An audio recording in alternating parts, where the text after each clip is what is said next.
Hey guys, what's up? It's time for our next lesson on Daniel. Now, last time we talked, our story wasn't really about Daniel, was it? It was about his friends Shadrach, Meshach, and Abednego. And we talked about how they refused to bow down to the statue of King Nebuchadnezzar, and they were thrown into the fiery furnace. I'm sure you guys remember that story, and I'm sure you'd heard that story before. And I hope what we're learning from these stories of Daniel, Shadrach, Meshach, and Abednego is that they trust God even when things are hard, and that they obey God no matter what everyone around them is doing. I really hope that that's what you guys are taking away from these amazing Bible stories about Daniel and his friends Shadrach, Meshach, and Abednego. And like I said, last time we talked, they were under the rule of King Nebuchadnezzar. But in today's story about Daniel, it's several years later and a new king has conquered the land, and his name is King Darius. So there's a new king, but just like in a lot of the other stories that we've been talking about, it doesn't take King Darius long to realize that Daniel is very smart, very trustworthy,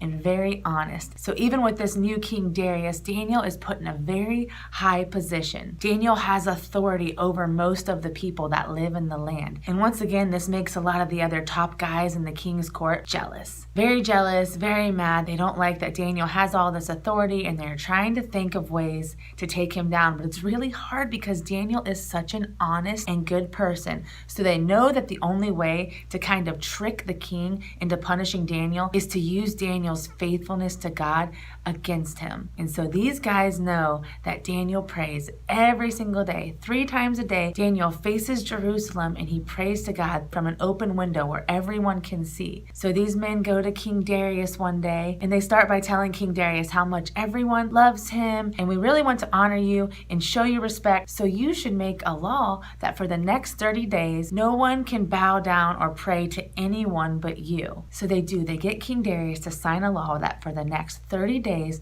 no one is allowed to bow down or pray to anyone but him. And if they do, they will be thrown into a den of lions. So it's pretty much a death sentence if you don't obey this law, right? So King Darius signs the law and it can't be reversed. So these men immediately follow Daniel to his house because they know that Daniel's still going to pray to God. And he does. Daniel knows what these guys are up to, and he knows that he's going to get in trouble, but he still does the same thing that he does every single day. He goes to the open window, faces Jerusalem, and prays. And of course, those men go straight to King Darius and tell on Daniel. And they do it in a sneaky way too. They start off by saying, King Darius, didn't you just sign a law that no one's allowed to pray to anyone but you? And he's like, yeah, I did, and it can't be reversed. That's the law for the next 30 days. And that's when they tell on Daniel. They tell King Darius, we saw Daniel praying, and that's against the law, and he has to be thrown into the lion's den. And King Darius does not want this to happen. Daniel is one of the only people in his court that he trusts. So he actually goes to Daniel and tries to change his mind. He says, you don't even have to bow down to me. Can you just not pray for the next 29 days? Or can you go into your house and kind of hide while you're praying? But guys, Daniel is so faithful and he trusts God so much that he refuses to compromise, and King Darius has no other choice but to throw his most trusted friend into a den full of lions. And Darius even tells Daniel, I hope that your God will save you. And Daniel is thrown down into the den of lions, and it's sealed, and he's going to be left down there overnight. And the king is so worried because his good friend is down in the lion's den, and he knows he doesn't have a very good chance of surviving. So he's kind of up all night. He can't sleep. He's so worried about it. And as soon as the sun comes up, King Darius has his men open the den that they had sealed the night before, and he yells down, Daniel, was your God able to save you? And sure enough, there's Daniel, surrounded by lions, completely unharmed. Daniel tells King Darius that God sent an angel to close the mouths of the lions because God found him faithful. Just as Daniel has always been faithful to King Darius, he's always been faithful to God, and God sent an angel to save him. And although Darius is very happy that Daniel is okay, he is furious at those other men who tricked him. And now those men are thrown into the lion's den. And it does not go as well for these guys. They are immediately attacked and killed by those same lions that Daniel was safe for the entire night. And King Darius is so happy that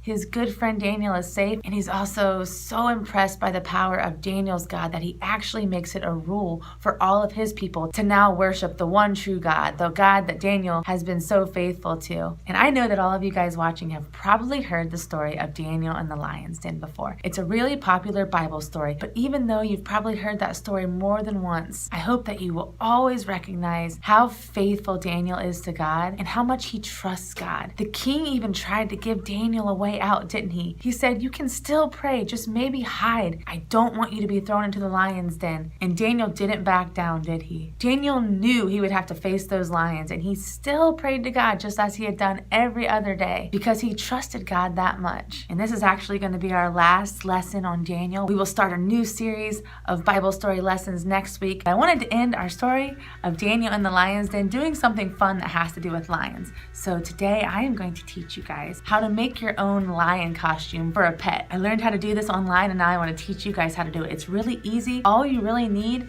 is some soft lion colored fabric and a pair of scissors, and you can turn your dog or your cat or maybe a younger sibling into an adorable lion. All right guys, let's turn our pets into adorable little lions. Finished product is going to look something like this, and it's really soft. And at the end, you'll just be tying it around your pet's head. And when we're done with it, I will put it on my dogs to show you guys how it looks. So the first thing you have to do is find some soft lion colored fabric and cut it into strips. And I cut the first strip really long. You want to make sure it's long enough to go around your pet's neck. And then you just cut a bunch of shorter strips. And as you guys can tell, it does not have to be very even. Just need to get a strip to get started. And then you're going to want to start in the middle, and you're just going to tie the strips around the first strip. You just tie it like that, and I just kind of push it forward like that. Here's the strip that you're actually tying around their head, and then here is where the other ones go. And so we're going to tie a whole bunch of these on, and you just tie them really close together and just keep going until it's almost full.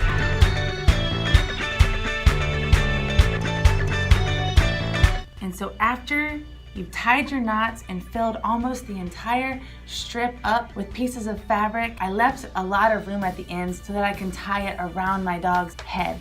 And so now is the moment of truth. Let's go put it on the dogs and see how it looks. All right, so we got our puppies and we got the homemade lion costumes. Let's see how they look. Lucy is already pretending to be a lion.